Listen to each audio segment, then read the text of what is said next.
Hello, and welcome to Living English. Today, we'll look at giving instructions, how to tell people what you have to do to make things. Today in Sisters and Brothers, Anne cooks a meal for Sarah's family. So, let's see what's cooking.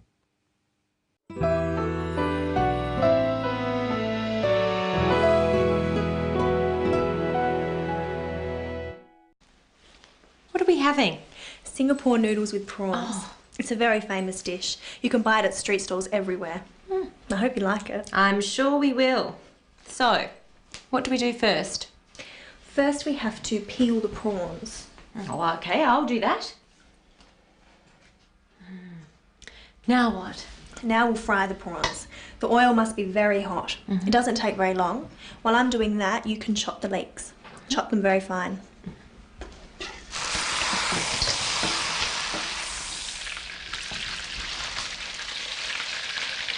Like this? Yes, sort of.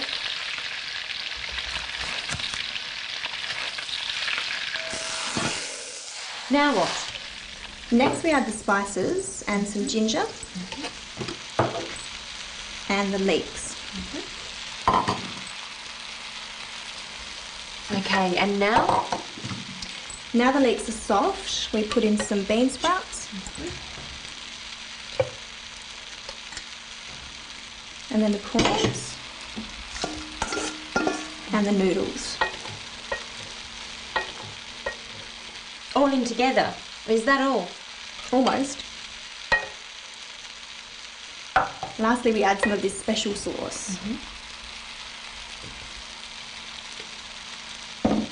Didn't think I'd be able to find this here. Your market's very good.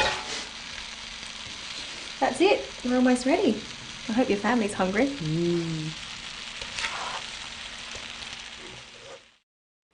I think I'll try that recipe myself. It looks easy, but delicious. Let's have a look at the order in which the meal is prepared. First, we have to peel the prawns. Peeling the prawns takes a bit of time, and the meal is cooked very quickly, so it's best to do that first. They peel the prawns, and Sarah asks what the next thing to do is. Listen to how she does this. Now what? She means, what do we do now? Or, what's next? Practice saying, now what? With the clip. Now what? So what is it that we should do next? Now we'll fry the prawns. The oil must be very hot. It doesn't take very long. Anne said it doesn't take very long. She means it only takes a short time. We often use this expression for things that happen quickly. Try saying, it doesn't take very long with Anne. It doesn't take very long. In the next clip, listen for the word Anne uses to mean during the time that or at the same time as. While I'm doing that, you can chop the leeks. Chop them very fine. We say while to mean during the time that or at the same time as. During the time that Anne fries the prawns, Sarah chops the leeks. Let's have a look. Like this? Yes, sort of. What does Anne do next? Next we add the spices and some ginger and the leeks. Okay, and now? Now the leeks are soft, we put in some bean sprouts. And then the prawns and the noodles. All in together. Is that all? Is that all? Sarah means, is that all you need to do? And is it? Almost. Lastly, we add some of this special sauce. For the final or last thing, Anne says lastly.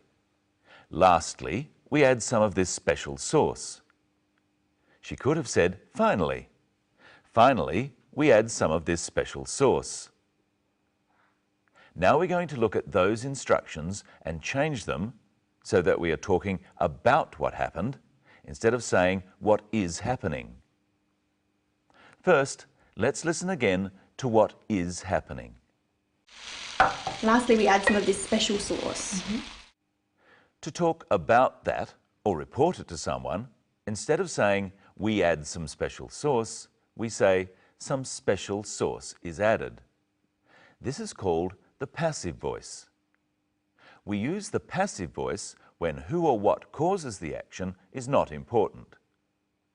Compare the active phrase, we add some of this special sauce, to the passive, some special sauce is added. In the first phrase, we is the subject, the person or thing performing the action. And some special sauce is the object. It's the thing affected by the action. It's what we add. But in the passive phrase, some special sauce is the subject of the action. When we use the passive voice, we just say what happens to the subject and not what the subject does. By using a passive verb such as is added. Add is an active verb. It says what a subject does. Is added is passive. It says what happens to the subject. Some special sauce is added. Now listen carefully and think how this next phrase can be made passive. Next, we add the spices. Next, we add the spices. That's active. It says what we do. Add the spices. The passive is, next, the spices are added. That just says what happens to the spices. They are added. Notice that the active verb add changes to the kind of past tense called a past participle, are added. Now it's your turn to try some. This is the active. We show films in a cinema. What's the passive? Films. Films are shown in a cinema. This is the active. How do you pronounce this word? What's the passive? How is this word pronounced? Now listen to Anne use the active voice and then repeat what she says. First, we have to peel the prawns. First, we have to peel the prawns. That's the active. What's the passive? First, the prawns are peeled. And here's someone who's very active. Hello, Michelle. Hello, Brenton. Hello, everyone. What are we going to do today? You're going to follow my instructions. Really? And you have to listen closely. I want you to follow my instructions and tell me what has happened in the passive. Okay. First, open this box.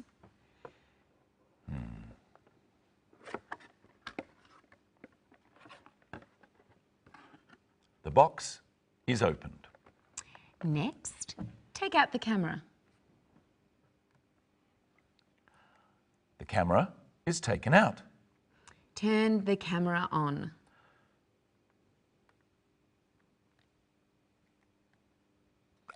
The camera is turned on. Point the camera at me. The camera is pointed at Michelle. Take my picture.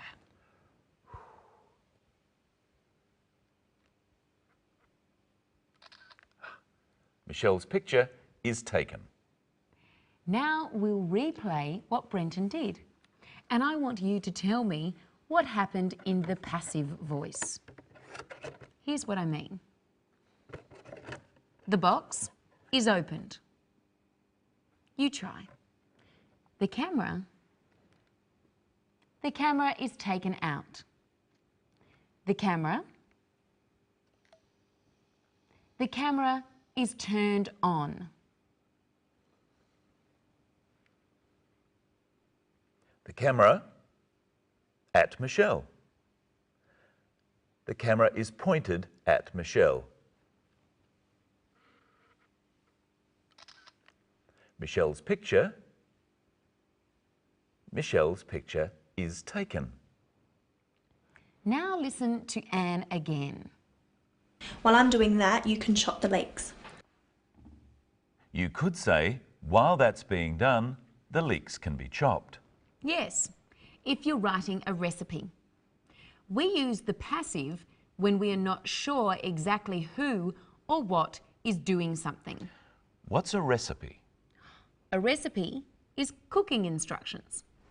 I have a recipe here for iced coffee. I'll read it and you can follow it. Follow it. When we do what instructions say, we say that we follow the instructions. I want you to follow my instructions and tell the audience what you are doing using the active voice. Now you need a shaker, a kettle of hot water, ice cream, cold milk, instant coffee, sugar. Okay, let's start.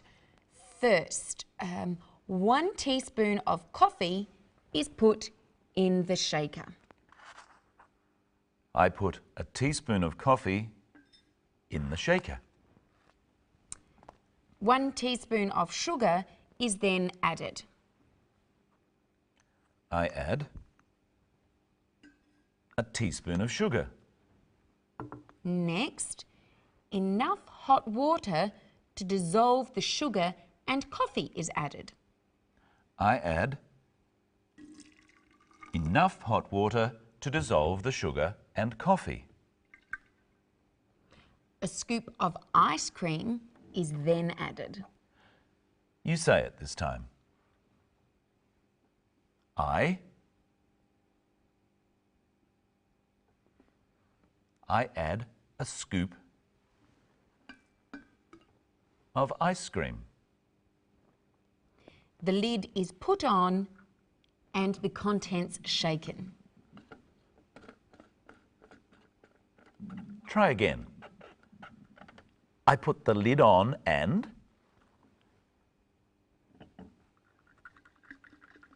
I put the lid on and shake the contents. Then the lid is taken off and the shaker is filled with milk. I take the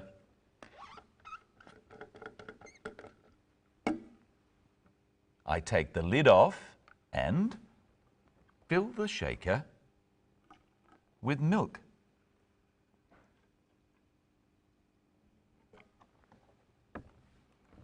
Finally, the lid is put back on and the contents shaken vigorously. Finally, I put the lid back on and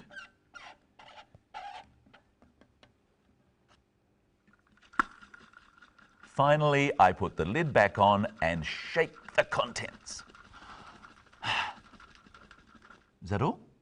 Yes, except for drinking it. And that's all we have time for today. Next time, we'll look at the words we use to describe food and see if Anne's recipe for Singapore noodles is a success.